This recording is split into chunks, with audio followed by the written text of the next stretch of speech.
बिस्मिल्लाहिर्रहमानिर्रहीम। अस्सलाम वालेकुम नादरीन, आप यूट्यूब चैनल देख रहे हैं। मैं इमरान खान हूँ। एक तो मैंने सियालकोट का जलसा अटेंड किया तो काफ़ी टाइम लग गया वापस पहुँचने में, और मुझे एक्चुअली उस्मान डार ने कहा था कि वो ये चाहते हैं कि मैं उसकी कवरेज के लिए आऊँ और देखूँ कि सियालकोट कैसे रिस्पॉन्ड करता है इम्पोर्टेड हुकूमत के ख़िलाफ़ और किस तरह इमरान खान साहब को वेलकम करता है सियालकोट।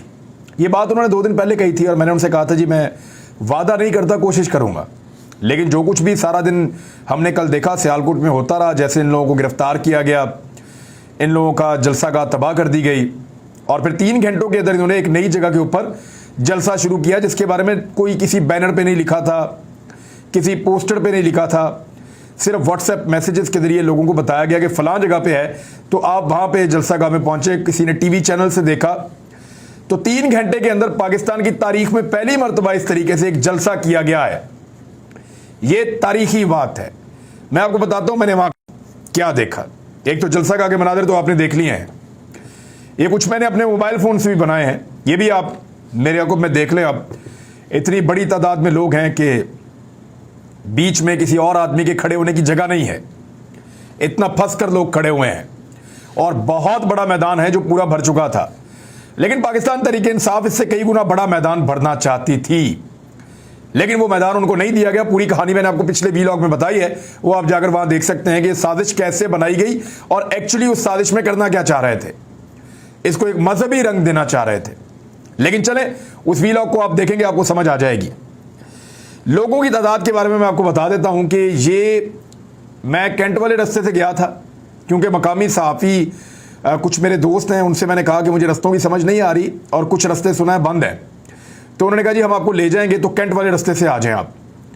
तो वहाँ हमारे दोस्त हैं गुलजार साहब और वो हमें मिले, एक और दोस्त हैं, उनके साथ फिर हम गए। कुछ मेरे साथ सिक्योरिटी के लोग थे और कुछ मेरा एक भाई भी मेरे साथ था, उसको भी आजकल घर में भी फिक्र है क्योंकि मैं बाहर जाता हूँ इधर उधर और दूसरा कुछ सिचुएशन भी ऐसी चल रही है, कभी खबरें आती हैं गिरफ्तार करेंगे, कभी ये कभी वो, तो परवाह तो नहीं है, लेकिन फिर भी वो उसने कहा मैं साथ चलता हूँ। मैंने कहा चलो साथ चलो, तो मेरा भाई भी साथ था एक। तो हम कुछ 10-12 लोग थे जो देखने के लिए गए कि सिचुएशन है क्या। तो गाड़ियां हमने अपनी दूर पीछे खड़ी कर दी। ख्वाजा आसिफ का घर क्रॉस करें तो थोड़ा आगे जाके एक फौज का नाका आता है, उसी रोड के ऊपर जो कैंट में दाखिले वाला नाका है, उस नाके से लेकर फैक्ट्री का दरवाज़ा लगभग कोई 1.5 किलोमीटर होगा मेरे ख्याल में, इतना ही फासला होगा। तो वहाँ हमने अपनी गाड़ियाँ खड़ी कर दी और ये कहा कि यहाँ पे गाड़ियाँ रोक ले, यहाँ से आगे हम पैदल जाएंगे क्योंकि आगे सारा हुजूम था लोगों का जो उस तरफ को चल रहा था। तो गाड़ी ले जाते तो वापस नहीं आ सकते थे, ये वहाँ हमें आइडिया ड्राइवर ने दिया। उन्होंने कहा जी अगर गाड़ी ले जाएंगे तो गाड़ी आपकी 3-4 घंटे वापस नहीं आ सकेगी, तो गाड़ियाँ आप यहीं लगा लें यहाँ से पैदल। फिर हम लोग पैदल उतर के गए। ये तकरीबन 1.5 घंटे का रास्ता था गालिबन, और हमें इसको अबूर करने में सिर्फ फैक्ट्री के दरवाजे तक पहुंचने में हमें 1 घंटा और 20 मिनट लगे। अब आप अंदाजा कर लेंगे कितनी खलकत थी जो सारी उस तरफ को जाना चाह रही थी। लोगों को आइडेंटिफाई भी नहीं था कि ये वाला दरवाजा है उस ग्राउंड का जिसके अंदर जाना है फैक्ट्री का। आइडेंटिफिकेशन नहीं थी, लोगों को नहीं पता था। कई लोग उसको क्रॉस कर जाते थे हल्ले के अंदर, यानी लोग ऐसे चल रहे थे कि एक हल्ले में चलते थे, यानी एक हुजूम है, वो एक उसकी वेव आती थी, एक लहर आती थी, उसके अंदर ही लोग मूव करते थे तो करते थे, आगे बढ़ने का रास्ता नहीं था। बड़ा जोर लगा के, बड़ी कोशिश करके, फिर लोग थोड़ा पहचान लेते हैं, मेहरबानी करते हैं, वो रास्ता बनाकर देते रहे और कुछ ना कुछ करके हम लोगों से ज़्यादा तेज़ चल रहे थे, ये मैं आपको बता दूं, क्योंकि लोग हमें रास्ता भी दे रहे थे, बना भी रहे थे। कुछ थोड़ा सिक्योरिटी वाले वो जोर लगा रहे थे, कुछ मेरा भाई कोशिश कर रहा था, मैं भी कर रहा था, तो हम लोग कोशिश करके ज़्यादा तेज़ जा रहे थे। और क्योंकि मकामी सहाफ़ी मेरे साथ थे तो वो मुझे बता भी रहे थे कि हमें एग्जैक्ट लोकेशन का पता है, बस आप इस तरफ पहुंचे हैं किसी तरह। तो इतने बड़े हुजूम में मैंने ज़िंदगी में कभी ट्रैवल नहीं किया। मुझे 1 घंटा और 20 मिनट पूरे लगे वहाँ उस जगह पे पहुँचने में।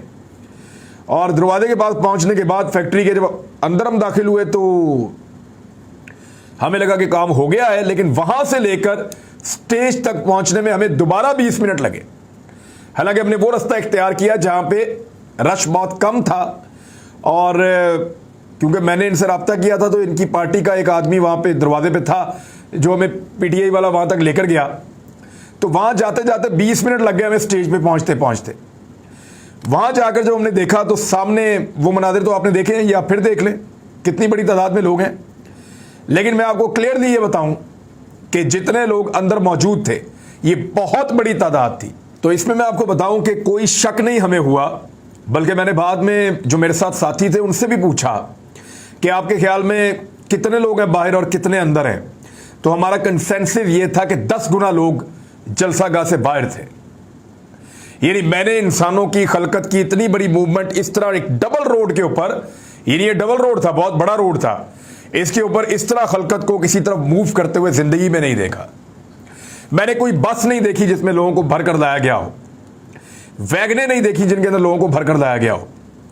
लोग मोटरसाइकिलों पे, गाड़ियों पे, जहां जिसको जगह मिली उसने खड़ी की और वो पहुंचा जलसागाह के अंदर।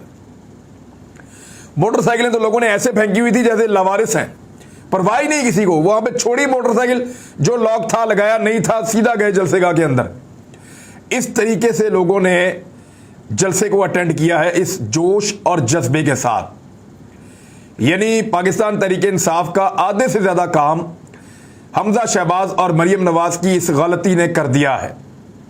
अब आज इमरान खान साहब ने जलसागाह में क्या कहा। एक तो जलसा बहुत बड़ा था, ह्यूज था, शायद ये सियालकोट की तारीख में इस तरह की लोगों की मूवमेंट और ऐसा चार्ज एनवायरनमेंट शायद पहले ना आया हो।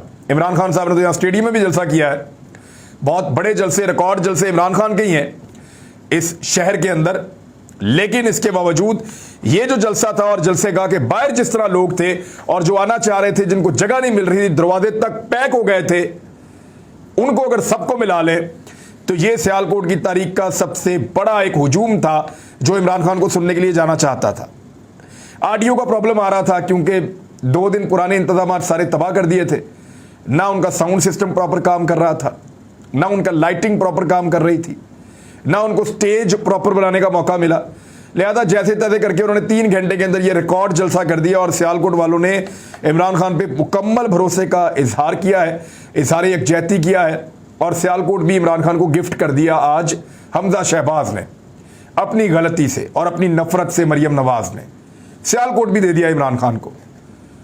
यहां एक नॉर्मल जलसा होने देते, जलसा था चला जाता, कल फैसलाबाद चले जाते, लेकिन एक मोमेंटम बना दिया और सियालकोट का जलसा अब लोग कभी नहीं भूलेंगे। ये जो कुछ वहां पे हो गया है, लोग खासे गुस्से में थे और चार्ज थे। लेकिन मैंने देखा कि पुलिस वाले अगर कहीं पे 2-4 करके पुलिस वाले खड़े हैं किनारों के ऊपर, दुकानों के साथ लगकर या दरवाजों के साथ लगकर, तो किसी पुलिस वाले से मैंने किसी को बदतमीजी करते हुए नहीं देखा। लेकिन जहां भी पुलिस वाले होते थे वहां पे मैंने देखा सियालकोट के नौजवान ये नारा लगाते थे, और एक ही नारा था जो ज्यादा लोग लगा रहे थे कि गली गली में शोर है, मरियम के पापा चोर हैं। ये नारा बार बार वो लगा रहे थे।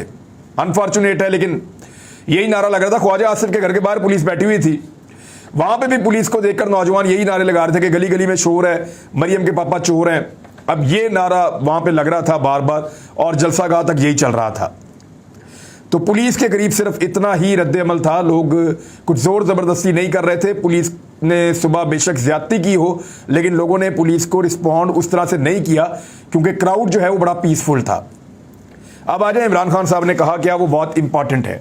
ज्यादातर बातें वही हैं जो उन्होंने पहले भी की हैं, लेकिन कुछ बातें ऐसी हैं जो उन्होंने नहीं की हैं। उन्होंने कहा कि नवाज शरीफ की नून लीग ने जो हरकत की है आज सियालकोट में, नवाज शरीफ जितने बड़े तुम बुज़दिल हो उतनी ही बड़ी तुम्हारी पार्टी भी बुज़दिल है। हमने एक दफ़ा भी इनके जलसे या इनके लॉन्ग मार्च को रोकने की कोशिश नहीं की। हर 3 महीने के बाद ये हुकूमत गिराने आते थे और तुम्हारे साथ मुल्क की बड़ी बीमारी जरदारी भी था और मौलाना फजल रहमान भी था, डीजल के परमिट बेचने वाला। मुझे यहां तक पहुंचने में 1 घंटा लगा। हालांकि इमरान खान साहब के लिए एक स्पेशल रास्ता बनाया गया था उस तरफ से, उनको 1 घंटा लगा क्योंकि सारे रास्ते बंद हैं। इस तरफ काफले आ रहे हैं लेकिन पहुंच नहीं सकते क्योंकि उन्होंने साजिश के तहत बड़े ग्राउंड में जलसा करने से रोक दिया है। आज तक कभी कोई इनकलाब को नहीं रोक सका। ये सियासत नहीं हो रही, ये इनकलाब आ रहा है। तहरीक आज़ादी के बाद ये दूसरी आज़ादी के लिए तैयार है। अपनी हकीकी आज़ादी के लिए लोग कोशिश कर रहे हैं। अब इस कौम को कोई ताकत नहीं रोक सकती। उन्होंने कहा हमने हमेशा पुरअमन एहतजाज किया और इस्लामाबाद पहुंचकर पुरअमन रहेंगे। लेकिन जो हरकत आज की है, अगर यही हरकत करोगे तो इंतशार फैलाने की कोशिश करोगे तो तुम्हें पाकिस्तान में कहीं छुपने की जगह भी नहीं मिलेगी। मेरे खिलाफ बंद कमरों के अंदर, मुल्क से बाहर और मुल्क के अंदर एक साजिश हो रही है। वो चाहते हैं कि इमरान खान की जान ले ली जाए। ये बहुत इंपॉर्टेंट है, पहली दफा उन्होंने बात की है। उन्होंने कहा कि वो चाहते हैं कि इमरान खान की जान ले ली जाए। इस साजिश का मुझे पहले से पता था और चंद दिन पहले मुझे पूरा इल्म भी हो चुका है। मैंने एक वीडियो रिकॉर्ड करवाई है और उस वीडियो को एक महफूज जगह पर रख दिया है। अगर मुझे कुछ हो गया तो ये वीडियो सामने आ जाएगी और इस वीडियो में पिछली गर्मियों से जो मेरे खिलाफ साजिश हो रही है और जो इस साजिश में मुलव्विस हैं, इसमें एक एक का नाम मैंने लिया है। उन्होंने सोचा कि इमरान खान हमारे रास्ते में रुकावट है, इसको हटाना चाहिए, मुझे मारने की एक साजिश है और इसलिए मैंने वीडियो रिकॉर्ड करवाई है, क्योंकि मैं इस तहरीक को सियासत नहीं बल्कि जहाद समझता हूं और अपने अल्लाह के लिए लड़ रहा हूं। अगर मुझे कुछ हो गया तो सारे पाकिस्तानियों को चाहता हूं कि पता चले कि कौन कौन इस साजिश में मुलव्विस था, बाहर बैठकर कौन इस साजिश का किरदार था और मेरे मुल्क में बैठकर किस किस ने साजिश की है। मैंने सबके नाम लिए हैं, उन सबके नाम लिए हैं जिन्होंने ये मनसूबाबंदी की। एक एक का नाम मेरे दिल पर लिखा हुआ है कि उन्होंने कैसे पूरी मनसूबाबंदी करके बैरून मुल्क साजिश की, जिसमें इस मुल्क का करप्ट टोला मिलकर और कौन कौन मजीद इनके साथ है, यानी इमरान खान साहब को सबका पता है। और उन्होंने ये जो बात की, ये एक नई बात थी। बाकी बातें वही हैं जो इमरान खान साहब पहले भी करते रहे हैं। और उन्होंने इस्लामाबाद आने के लिए दोबारा सियालकोट के लोगों को भी दावत दी और ये कहा कि अगर आपने आज आज़ादी की लड़ाई ना लड़ी तो आपके बच्चों का कोई मुस्तकबिल नहीं होगा। मैं 20 तारीख के बाद कॉल दूंगा, सबको इस्लामाबाद पहुंचना है, गर्मी की फिक्र मत करें। वैसे इस बारे में इमरान खान साहब ने हमें कहा था कि जो तबका मेरे साथ खड़ा है उनको वो बहुत सख्त जान है, उन्हें गर्मी की कोई परवाह नहीं होगी और मैं भी नहीं करूंगा। फिर उन्होंने बताया कि कैसे पाकिस्तान के लिए लोगों ने कुर्बानियां दी थी, आपको भी देनी पड़ेगी। नौजवानों से खास तौर पर कह रहा हूं कि तैयारी करें। उन्होंने 2 दिन पहले ट्रांसपोर्ट बंद कर देनी है, पेट्रोल इंटरनेट बंद कर देना है, इसलिए इससे पहले तैयारी कर लें। आपके पास पेट्रोल भी होना चाहिए, सामान भी होना चाहिए, ट्रांसपोर्ट भी होनी चाहिए ताकि आप पहुंचें। और अदलिया को फिर इमरान खान साहब ने वही वाला मामला कि इंतहाई मैं आजिज़ी के साथ अदलिया से पूछना चाहता हूं। बड़ा अच्छा किया एतवार को आपने आज खुद नोटिस ले लिया, आपको इमरान खान से कोई बड़ा खतरा होगा। 12 बजे अदालतें खोल दी, चले ठीक है, मैं बहुत खतरनाक और मुल्क से कोई बड़ी गद्दारी करने जा रहा था कि रात के 12 बजे अदालतें खोल दी। शहबाज शरीफ और उसका बेटा हमजा शहबाज और मफरूर बेटा सलमान शहबाज पर FIA के 24 अरब रुपए के केसेस हैं, वहां तो कुछ भी नहीं हो रहा। फिर इमरान खान साहब ने डॉक्टर रिजवान का जिक्र किया, फिर यह बताया कि किस तरह इस वक्त मुल्क की मईशत गिर रही है और किस तरीके से आपको इस्लामाबाद पहुंचना है, जितनी रुकावटें हैं उनको दूर करें। अच्छा जी, इमरान खान साहब की जान को खतरे के हवाले से मैंने बाकायदा कुछ लिखा है और वो चीज़ मैं आपके सामने रख देता हूं। और लिखा इसलिए है कि कोई लफ्ज़ आगे पीछे ना हो जाए। आर्मी चीफ साहब से मुखातिब होकर मैं ये कहना चाहता हूं कि ये कोई इल्ज़ाम नहीं है, ये सिर्फ एक मान है और एक दरख्वास्त है, क्योंकि पाकिस्तान में सिर्फ आप ही का एक इदारा है अपने तहफ़्फ़ुज़ के लिए पाकिस्तानी जिसकी तरफ देख सकते हैं। इमरान खान ने जो वीडियो रिकॉर्ड करवाई है इसमें बहुत सारे नाम मौजूद हैं, कुछ नामों के बारे में मैं भी जानता हूं। मेरी दुआ है कि हमारी कौम को यह वीडियो कभी भी ना देखनी पड़े, यानी मुझे नफरत होगी इस वीडियो को देखने से। मैं नहीं चाहूंगा कि ये वीडियो देखनी पड़े, कभी इसकी जरूरत ही ना पड़े देखने की, क्योंकि वो वीडियो हमें ऐसे बड़े नुकसान के बाद देखनी पड़ेगी जिसका बोझ हम सब मिलकर भी नहीं उठा सकेंगे। माजी में भी यहां पर ऐसी शहादतें या कत्ल हुए हैं, मगर याद रखिए कि इमरान खान का फॉलोअर जो है वो पाकिस्तान के 60% से ज्यादा नौजवान है। इसका नतीजा इंतहाई खौफनाक निकल सकता है। जिन लोगों के इमरान खान ने किरदारों को बेनकाब किया है उनका तो जीना इस मुल्क में हराम हो जाएगा अगर लोगों को यह वीडियो देखनी पड़ी तो, और पाक सरजमीन उनके लिए तंग हो जाएगी, क्योंकि वो सिर्फ किसी एक सूबे का लीडर नहीं है। इमरान खान या वो मामला नहीं है कि एक क्लास सिर्फ उनको पसंद करती है। वो पूरे पाकिस्तान का एक रिएक्शन आएगा, पूरे पाकिस्तान का लीडर है। इस हुकूमत से कोई अच्छे की उम्मीद नहीं है। जिन्होंने इमरान खान की सिक्योरिटी पर कंप्रोमाइज करके मरियम नवाज जो कि एक मुजरिमा है, उन्हें स्टेट लेवल का प्रोटोकॉल और सिक्योरिटी फराहम कर दी है, फौज की, रेंजर्स की सिक्योरिटी दे दी है, इनसे किसी भी किस्म की उम्मीद नहीं रखी जा सकती। इस वक्त आर्मी चीफ साहब जानते हैं और सबसे बेहतर जानते हैं कि मुल्क के अंदर और बाहर कई ग्रुप्स और ताकतें इमरान खान की जान लेने के दर पे हैं, उनकी जान की दुश्मन है। लिहाजा ये आपकी जिम्मेदारी बनती है कि इस अहम तरीन सिक्योरिटी के मसले को हल करें और यकीनी बनाएं कि इमरान खान को एक खरोच तक ना आए। माजी में आप इमरान खान से मुलाकातों में मशवरे भी करते रहे हैं और उनसे कुछ बातें मनवाते भी रहे हैं और कुछ बातें उनकी मानते भी रहे हैं। लिहाजा अब इस हुकूमत को कैसे डील करना है ये आर्मी चीफ खुद बेहतर जानते हैं।